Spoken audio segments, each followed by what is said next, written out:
नमस्कार विद्यार्थियों, आज हम रामचंद्र शुक्ल पर बात करते हैं।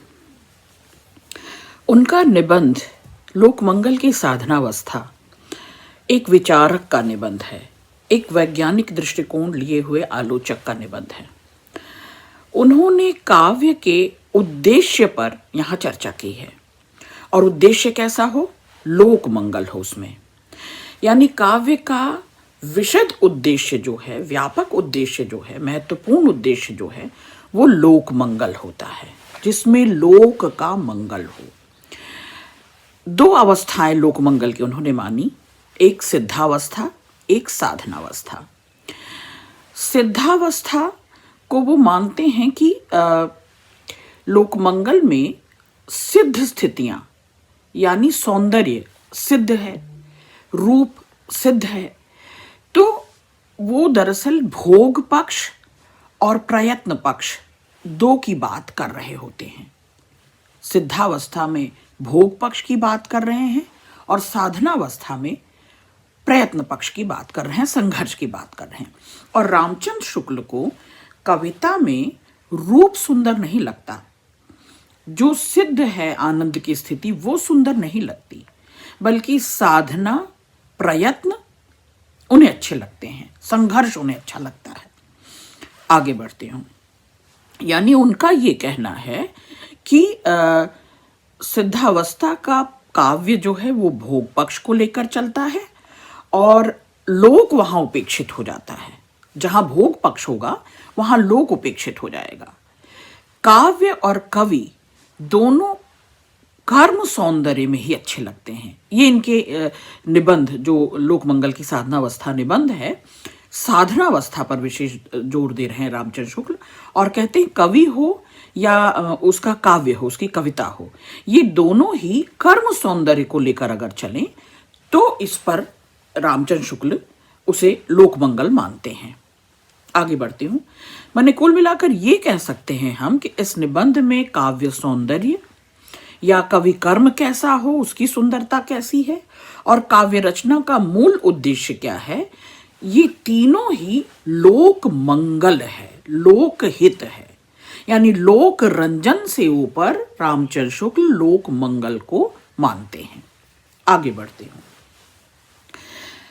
ये निबंध इनकी आलोचकीय दृष्टि को देखने के लिए बहुत कारगर है, और ये आपके बीए तृतीय वर्ष हिंदी विशेष के विद्यार्थियों को पाठ्यक्रम में भी, हिंदी आलोचना के पेपर पाठ्यक्रम में लगा है।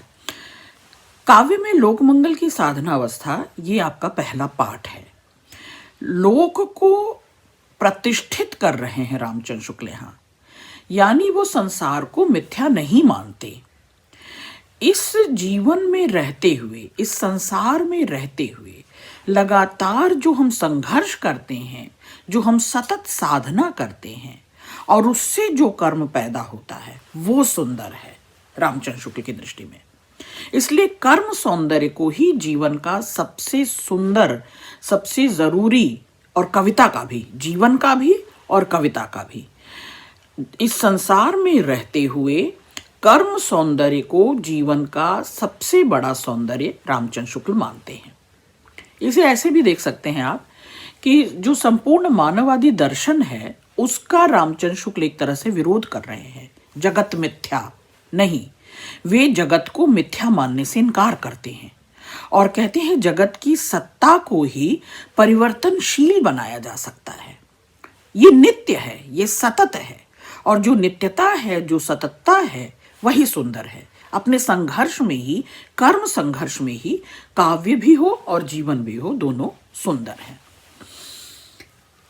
दरअसल चिंतामणि भाग 1 में कुछ रामचंद्र शुक्ल की जो उक्ति है उसको मैं आपको समझाने की कोशिश करूंगी। एक इस निबंध में जीवन और जगत संबंधी विचारों पर जो विश्व प्रपंच की झलकी दिखाई देती है, उसको, भक्ति मार्ग को और ईसाइयों के धर्म की तुलना, दोनों को रामचंद्र शुक्ल दोनों की तुलना करते हैं और कहते हैं कि यद्यपि ईसाइयों और उनके अनुरागी जो धार्मिक पुस्तकें हैं जो ईसाइयों की, जहां आदम को खुदा की प्रतिमूर्ति बताया गया है, परलोक के बीच नर और नारायण की दिव्य कला का जो सम्यक दर्शन दिखाया गया है, उसके प्रति हृदय का पूर्ण निवेदन भारतीय भक्ति मार्ग में भी दिखाई पड़ता है। ये चिंतामणि भाग 1 में रामचंद्र शुक्ल लिखते हैं। यानी शुक्ल जी क्या कह रहे हैं कि जो भक्ति मार्ग है वहां ईश्वर को सच्चिदानंद स्वरूप माना है, यानी सत चित आनंद, 3 शब्दों से सच्चिदानंद बना है। कविता और भक्ति मार्ग सत और चित की तुलना में आनंद के स्वरूप को अधिक लेकर चलती है। यानी भक्ति मार्गीय कविता जो है सत और चित के जगह पर आनंद के स्वरूप को साथ लेकर चलते हैं। संसार में इस आनंद को 2 अवस्थाओं में देखा गया है, एक साधनावस्था और एक सिद्धावस्था।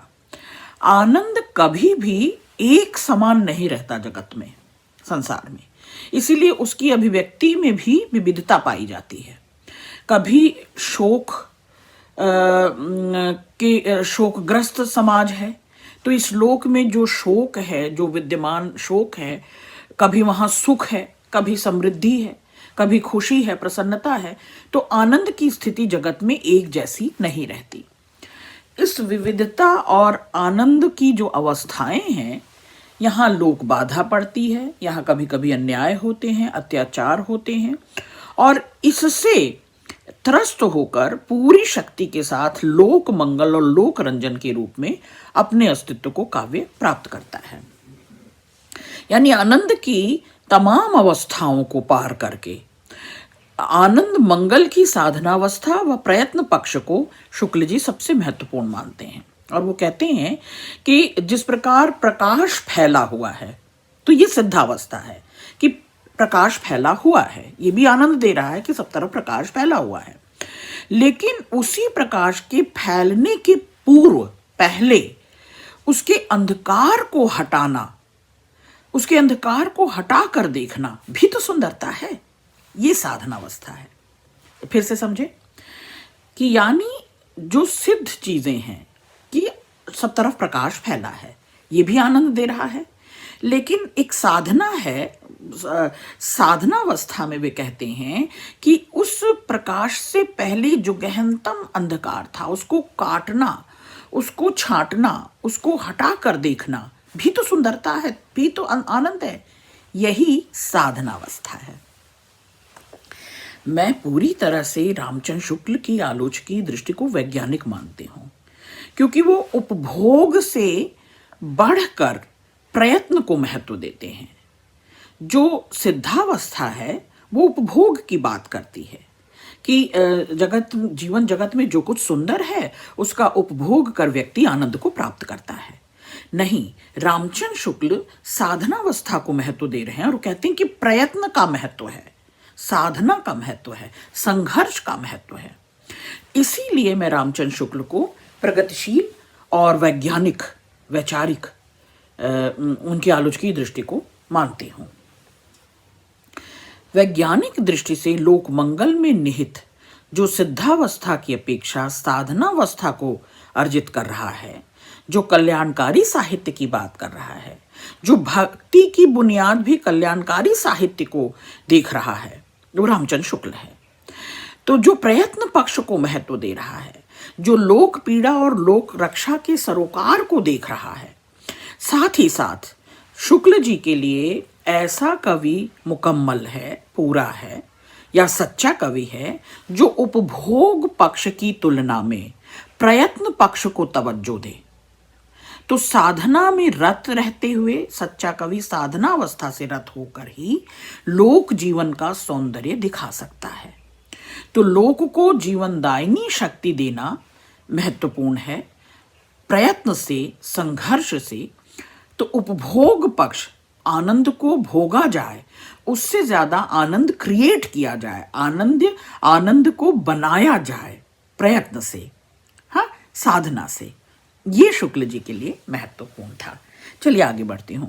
तो साधनावस्था और सिद्धावस्था आप समझ गए, यानी एक शक्ति काव्य है और एक कला काव्य है।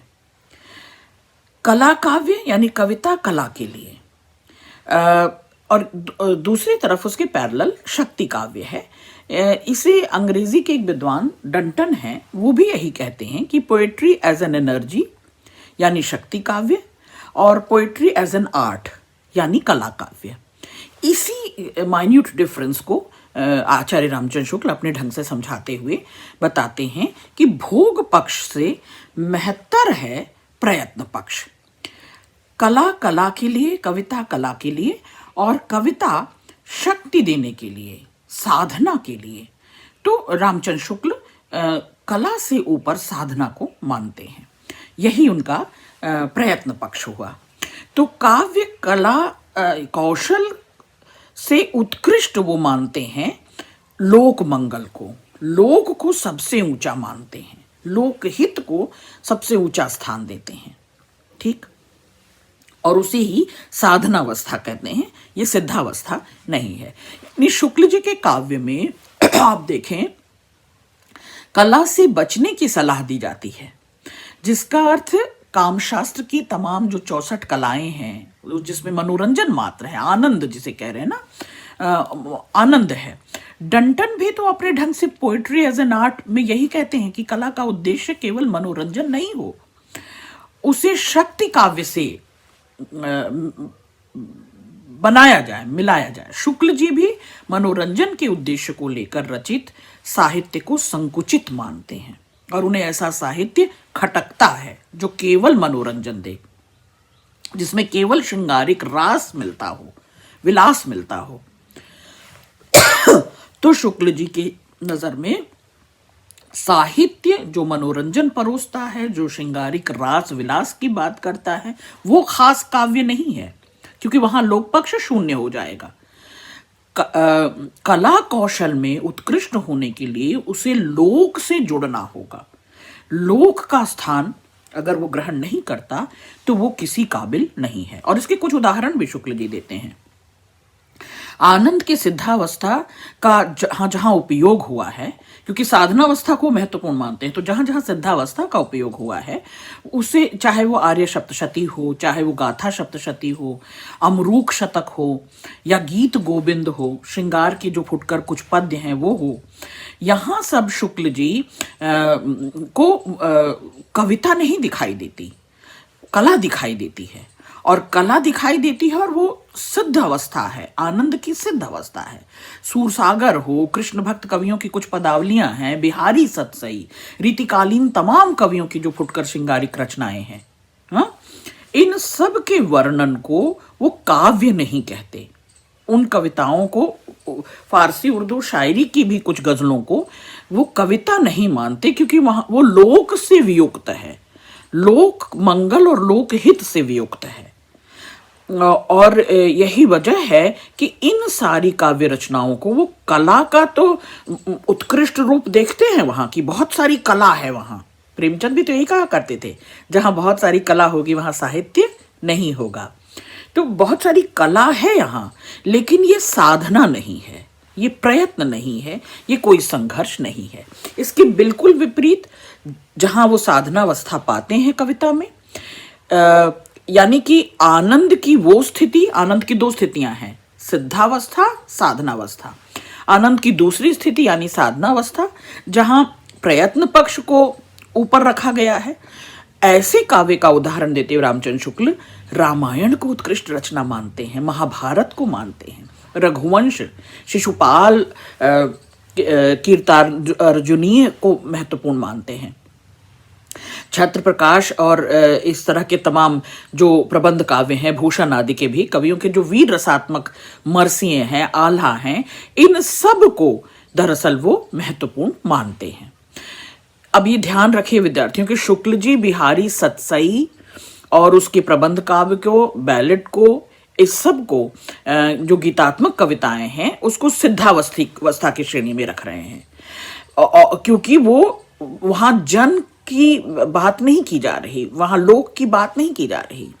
लोक के संपूर्ण जीवन चरित्र को और जीवन चित्र को आनंद की साधनावस्था के रूप में वो देखते हैं। यानी लोक से वो साधना को जोड़ते हैं और आनंद की साधनावस्था को वो पुनः व्याख्यायित करते हुए कहते हैं रामचंद्र शुक्ल कि लोक में फैली जो दुख की छाया को हटाने में ब्रह्म की आनंद कला का जो शक्तिमय रूप धारण करती है, उसकी भीषणता में भी अद्भुत मनोहरता है, उसकी कटुता में भी अद्भुत अपूर्व मधुरता है, उसकी प्रचंडता में भी गहरी आर्द्रता होती है। और इसे ही हम शुक्ल जी की आलोचकीय दृष्टि का विरुद्धों में सामंजस्य कहते हैं। ठीक है, तो वो साधनावस्था को महत्वपूर्ण मानते हैं, वो लोक को महत्वपूर्ण मानते हैं, लोक रंजन नहीं लोक मंगल को महत्वपूर्ण मानते हैं। इसीलिए सिद्धावस्था, सिद्ध अवस्थाओं से जब आनंद प्राप्त किया जाए उससे वे प्रयत्न को यानी उपभोग से ऊपर वो प्रयत्न को मानते हैं, इसलिए वो साधनावस्था को महत्वपूर्ण मानते हैं। आगे बढ़ती हूं। अब ये लोक धर्म क्या है? बार बार लोक की बात आ रही रामचंद्र शुक्ल की आलोचकीय दृष्टि में, तो ये लोक धर्म क्या है? तो शुक्ल जी विरुद्धों में यानी भीषणता और समरसता, कोमलता और कठोरता, कटुता और मधुरता, प्रचंडता और मृदुता, इस सबके सामंजस्य को महत्वपूर्ण मान रहे हैं ना। यही लोक धर्म है, यही लोक धर्म का सौंदर्य है, यही लोक धर्म का आनंद है, यही साधनावस्था है। इन सब में विरुद्धों में जब सामंजस्य बिठा लिया जाए, चाहे वो कविता हो या वो जीवन हो, तो वो लोक के हित में है, वो लोक मंगल में है। ठीक, तो शुक्ल जी ऐसी व्यवस्था को जिसमें लोक का विधान होता हो उसे महत्व मान रहे हैं, है ना। उसे अभ्युदय कहते हैं कि वो जागृत हो रहा है, उठ रहा है। लोक धर्म और अभ्युदय की सिद्धि की वजह से ही वाल्मीकि और व्यास बड़े कवि कहलाए रामचंद्र शुक्ल की दृष्टि में, क्योंकि उनकी वाणी धर्म को भी साथ लेकर चल रही है और मंगल को भी। धर्म और मंगल की ज्योति को अधर्म और अमंगल की छटा को काट रहे हैं वे। जब अधर्म और अमंगल की छटा को, छाया को वो काट कर धर्म को स्थापित कर रहे हैं, मंगल को स्थापित कर रहे हैं, तो वो साधनावस्था है। और यही तो अंग्रेजी कवि शैली भी कहते हैं। शैली क्या कहते हैं? द रिवोल्ट ऑफ इस्लाम में, द रिवोल्ट ऑफ इस्लाम में शैली कहते हैं कि यही मंगल शक्ति के का विधान है, मंगल को स्थापित करने का यही विधान है, यही तरीका है। अब आप देखें और इसे समझें कि एक तरफ रूप सौंदर्य है, यानी वो सिद्ध स्थितियां जो संसार में हैं वस्तु के रूप में, रूप सौंदर्य के रूप में, तो जो सिद्ध सौंदर्य है और एक कर्म सौंदर्य है।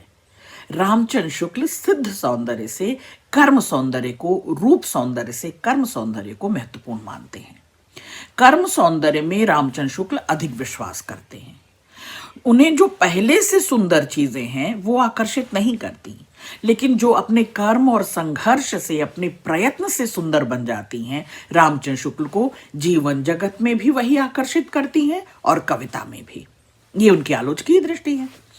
तो आप देखें कि रामचंद्र शुक्ल कहते हैं कि बहुत सचेत होकर, बहुत सावधान होकर अपनी दृष्टि दे रहे हैं, अपना विचार रख रहे हैं कि मंगल अमंगल के द्वंद्व में कवि अगर मंगल शब्द को, मंगल की शक्ति को सफल बनाता दिखाई दे, तो फिर वो केवल उपदेशक बनकर नहीं रह जाता ना, वो मंगल को स्थापित कर रहा है, प्रतिष्ठित कर रहा है, और ये स्वाभाविक है।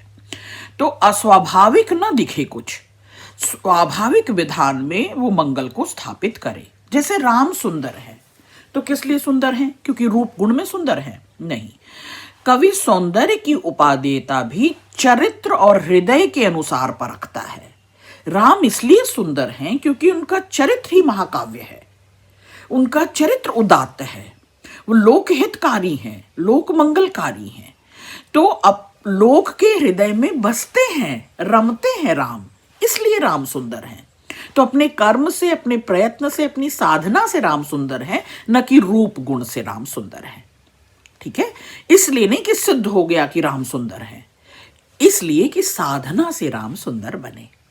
तो इसीलिए रामायण, रामचरितमानस और तुलसी की बात रामचंद्र शुक्ल बहुत करते हैं। तो कवि सौंदर्य की उपादेयता भी चरित्र और लोक हृदय के अनुसार परखता है। मंगल शक्ति के अधिष्ठापन के लिए राम और कृष्ण जैसे पराक्रमशाली और वीर पुरुष अपने रूप माधुर्य के कारण नहीं, अपने शील और अपने चरित्र के कारण लोकोत्तर हैं, लोकोन्मुखी हैं, लोक में पूजे जाते हैं, क्योंकि लोक हितकारी हैं, लोक मंगलकारी हैं। तो लोक हृदय की स्वीकृति सबसे जरूरी है। लोक हृदय उस आकृति को, उस गुण को, उस सौंदर्य को, उस सुशीलता को अगर अपने में अधिष्ठापित कर लेते हैं, तब राम और कृष्ण सुंदर हैं। यानी कर्म सौंदर्य के करीब होने के कारण रामचंद्र शुक्ल जी कहते हैं कि रूप और कर्म सौंदर्य का मेल हो जाए तभी राम और कृष्ण सुंदर हैं। केवल कर्म से भी राम सुंदर नहीं है। अब आप देखें कि राम कर्म अच्छे करते जाए, लोकहित करते जाएं, लेकिन राम के ऊपर कुंभकर्ण का चेहरा लगा दिया जाए तो क्या राम सुंदर कहे जाएंगे? नहीं, ऐसा असंगत नहीं होगा, विरुद्धों में सामंजस्य होगा।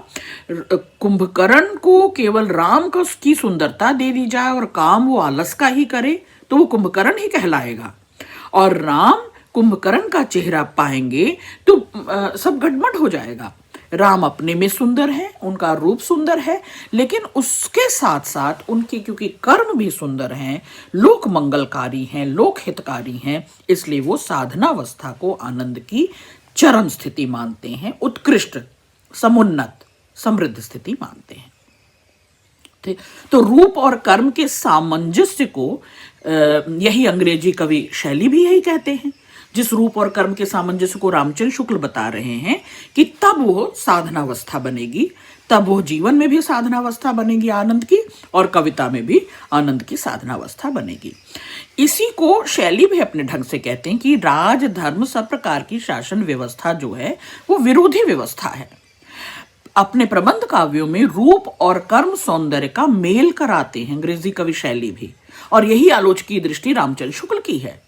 उनके नायक भी घोर से घोर कष्ट और यंत्रणा से मुंह न मोड़ने वाले वीर, साहसी, पराक्रमी पुरुष हैं, पर वह रूप सौंदर्य में भी समृद्ध और संपन्न है। तो आज आपने रामचंद्र शुक्ल की आलोचना दृष्टि पढ़ी। बहुत शुक्रिया।